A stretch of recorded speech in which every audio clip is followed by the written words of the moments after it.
தென்கிழக்கு வங்கக்கடல் பகுதியில் உள்ள ஆழ்ந்த காற்றழுத்த தாழ்வு பகுதி காரணமாக தமிழ்நாட்டில் பல்வேறு பகுதிகளில் கனமழை பெய்து வருகிறது.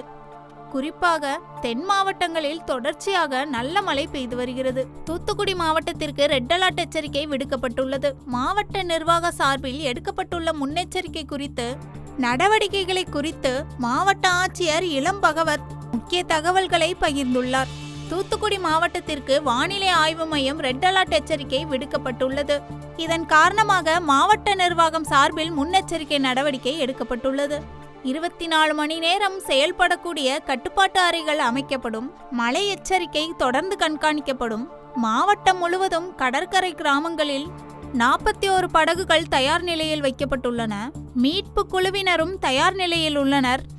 தாமிரபரணி ஆற்றின் கரையோரம் வசிக்கும் பொதுமக்கள் ஆற்றில் இறங்கவோ குளிக்கவோ கூடாது என வருவாய்த்துறை மூலம் எச்சரிக்கை விடுக்கப்பட்டு கண்காணிக்கப்பட்டு வருகிறது.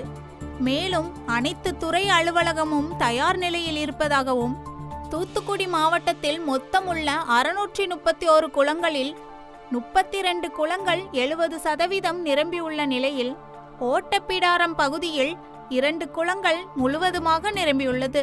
குளங்களுக்கு வரும் நீரின் வரத்து கண்காணிக்கப்பட்டு வருகிறது.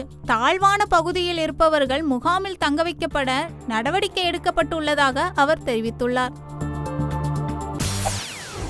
செய்திகளை உடனுக்குடன் தெரிந்து கொள்ள உடனே சப்ஸ்கிரைப் பண்ணுங்க.